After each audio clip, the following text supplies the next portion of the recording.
What's up, my peeps? I hope that made you laugh. All right, it's me again. I'm back, and we are going to do probably the one project you've been waiting for.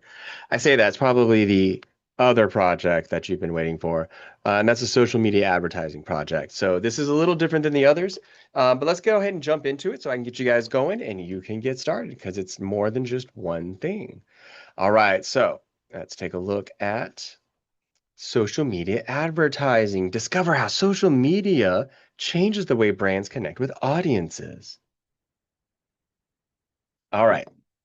I might have some fun with some voice work on this one since I'm recording at work and I'm bored.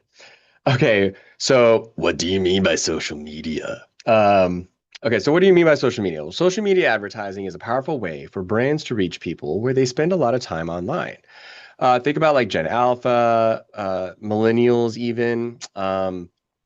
Gen Zeta, they are more of the internet-based, uh, social media focused generations. I'm a Gen X, and so Gen X and even millennials mostly are the internet generations, but millennials kind of ride that fence, and most everyone else, we didn't have social media when I was younger. So that this is all more stuff that came out when I was in college. So it's all about creating engaging ads on platforms like Insta, Facebook, and more to capture attention and build relationships. But it really is. It's about capturing your attention. Maybe it's a way for your brand to get out, and then next thing you know, you've got a whole new customer base. So let's check it out. So, social media advertising basics. First thing is we have to look at the difference between a post and a sponsored ad. That's an ad. Posting, it's cool. You're doing your self-styled, advertising. Hey, check this out. I did this. It's amazing. Ta-da! Versus, very clearly this is about getting, liquid liner. Um, you see the product. We have a terrible use of the logo. I mean, look, I can't even see the B. And the E looks like it's maybe an F. I don't know. It's really bad. I wouldn't have put it right there. Could have actually just put it on her hand like it was tattooed. Wouldn't that be cool? Oh my God. You put the UD down here. Ah, genius. All right. Anyways, so it's different. So, and you can even see they both have shop now. So while this says sponsored, Sephora is obviously dishing out cash, but this is a person who's actually trying to advertise themselves, for themselves. Social media advertising means placing paid content. This is placing paid content, okay, on social media networks to promote products and services. Its target specific audiences based, look at that, I already misread it. It targets specific audiences based on their interests, behaviors, and demographics. This helps brands connect directly with potential customers in a personalized way. So, for example, I like Star Wars, and I'm pretty sure the algorithms have figured that out. No matter how hard I try, they know. So they're going to show me all sorts of Star Wars ads or Star Wars pictures or, whatever. And so this is a good way to connect with people that maybe are into a specific fandom or are looking for specific products. So you have this like an organic post, brand building best practices of 2022. So it might be just be like, hey, yo, check this out. Like this is a really neat little thing to look at versus an ad that's really going to be, this may not hit as much of an audience as an actual paid ad. The paid ad, you're paying to have that ad shown to people that it's going to appeal to. A general organic post really isn't going to hit those people. That's mostly for your fan base that you already have. Instagram and Facebook are the most popular platforms, perfect for visual ads and stories. X is stupid, offers fast conversational promotion, great for trends and updates. LinkedIn focuses on professional audiences, ideal for, so B2B stands for business to business. So if you work for a business and their clients are other businesses, I'm trying to think of one that would be good. Let's say like it's a shipping. Oh, okay, well, Amazon.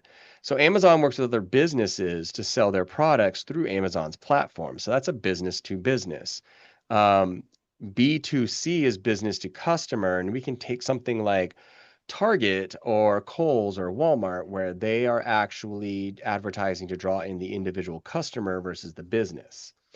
Each platform has unique features to make your ad stand out. I know this is a lot of text, but I'm going to kind of go through it and summarize it for you, okay? So, the benefits and challenges of advertising on social media. So, as with any type of strategy that you have with advertising, social media has lots of its benefits to businesses. And there's also going to be some issues, but here's, some of the ways that it is a really good investment of time and money. So first, it's cost effective. The really good part about this is that the return on investment or your clicks and whatnot is higher because it's also targeting specific audiences. That means that, and I'm hitting 2 points. So cost effective and targeting. You're hitting two different, or you're hitting an audience that's specific to your product or brand. And it's also good for brand awareness because you could just advertise things with posts, but also it's just a good way to put the name in front of someone's face, and they may be more interested in it if something grabs their attention. You can get a lot of engagement that way, which so if you have a good brand awareness ad, they might click on it just to see what you're all about. I've done it a couple times because I thought the ad was ridiculous and I wanted to see who the hell was actually doing this ad, or if it was real. And so you might actually get some engagement or likes or shares. Formats, they support a wide range of formats. They can do static and motion, so video as well. And then, for the most part, they're not really too disruptive.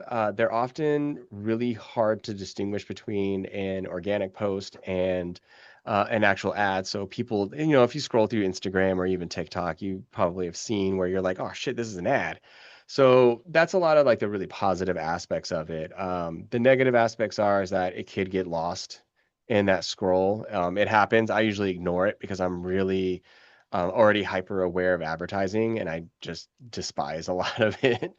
We're going to talk about that in a minute. And so like here's an example of a static piece that you will do. So the first thing is to make sure that it's correct size for the platform. Instagram, Facebook, TikTok, all of them, they have very specific sizes or dimensions. And so you just have to make sure that you're fitting into that space. You can actually look this up. That information is all over the place on the internet. Who is this post and who is the company? So make sure that you have the logo. It needs to be big enough for people to read, but not too big that it's the only thing they see. You want to keep simple graphics because you don't want them to distract away from any of the text as well as the logo.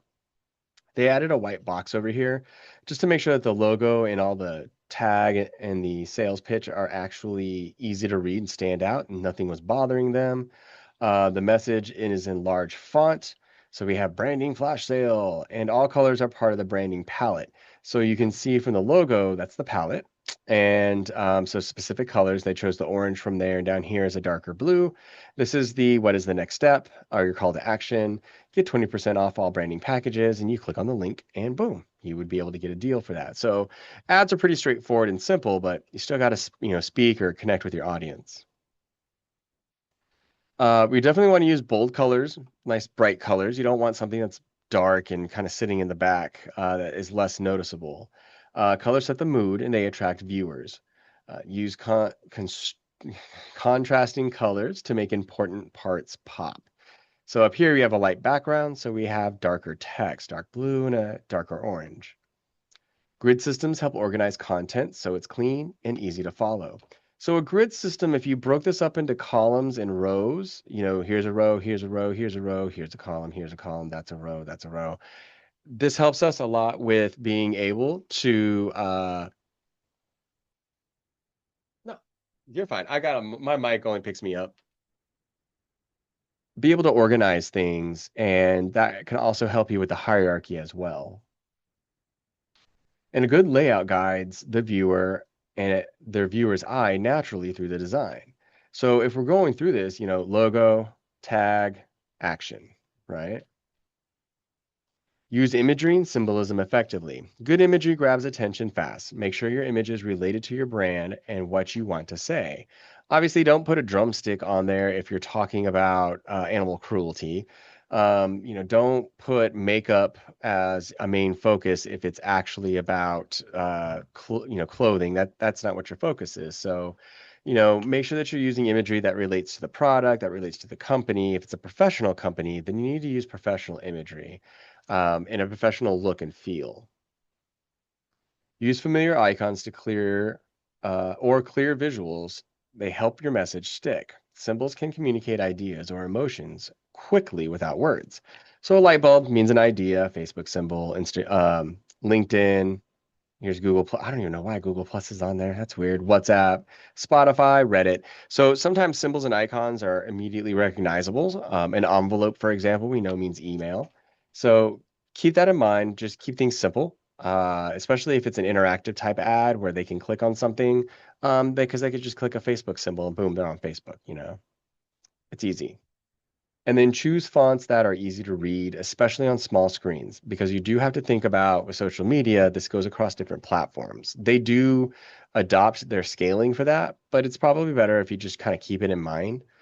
Mixing fonts can be interesting, but keep it balanced. Not too many, just two, maybe three at the max. Even over here, this is too much. We've already got a serif font or sans serif font. I don't need all this garbly goop jumping around. And then use size and weight to highlight key information. So hola, hey. So again, you followed it. That's hierarchy. So hola, hey, and then hi, beautiful. Remember your font style should fit the brand personality and message. So if you're doing something that's professional for a business, definitely want to kind of keep it in that realm. If you're doing something that's more personal or more off top of your head or out of back field, okay, you can have a little fun with it, but it still needs to be able to be legible, readable, and it should still look like it's clean and easy to follow. So there is actually a client brief inside of the module, and you'll need to download that and read that. This is actually from one of my clients. I stole something that they had, and I thought this would be a really great idea for my students. So you guys are going to do a project that I actually ended up doing. It's really simple, but you're going to come up with 3 ideas. I just want you to show me the ideas you're going to go with. So complete 3 idea sketches. You're making 2 static designs and 1 motion design. You're just doing 3 idea sketches that you will make into 3 designs. That's all. That's it. Just give me 2 static sketches and then do a sketch that kind of shows me some movement. What is it? Is it a video? Are elements moving across the screen? You're going to take pictures and you're going to turn those in. Let's see. Use Canva or use Adobe Express, which I'm totally fine with if you guys want to use those, okay? I highly recommend those, especially and specifically for the animation or video part. That said, they do have that ability. It says here to do animations, simple movements of objects. And I'll show you guys some examples. But you can use Illustrator. You could use Photoshop, but I really wouldn't recommend it because if the font gets too small, it's going to look like garbage, just so you know. But you're going to turn in PDFs of your files, and it's going to be an MP4 for the real ad, if you will. And that's just the one that's got the movement on there, okay? I'm trying to bring up some examples. Let me see if I could do this. I'll show you some of the ones I've done that had movement involved. I think, yeah, it was blocking it. So here's an example of something simple. So this is where the elements were moving, and then I actually do have video in the background. I do love the garage door one. It was pretty fun. Yeah. You see how things kind of moved? Don't get stuck outside, garage door repair. I even made it all go out. And that's something to think about too is, are you going to have elements moving? How are they going to move out when the ad stops playing? So these were for Facebook posts. Pretty dope, huh? And here, I'm not going to go to that one because I already showed you guys too much. That was one of the ones I did. Okay, so you're going to turn in 2 PDFs of the static ads and an MP4 for the real ad. That means I need 3 sketches, just 3 sketches. 1 sketch of a static, 1 sketch of a static, and then something that's going to show me how the animation works. They need to be consistent, okay? Meaning they need to look alike, feel kind of similar, basically, or feel similar. The look alike means that they're just branding consistency, color consistency, type consistency. But I want them to feel similar. So if I jump from one to the other, I know instantaneously I'm still looking at that same client, okay? And then you'll turn these in as the final files, and I believe that's the end of that part of the lesson. So easy breezy. This is going to be really fun. You guys are going to do a fantastic job. Just make sure you invest some time in there. Make sure that you're putting in the effort and that it's going to look good. Okay. You guys look at this stuff all the time. This should be easy for you to knock out. All right. If you have any questions, concerns, you need any help, come by the office, book an appointment, send me an email. Otherwise, I'll see you guys in the class.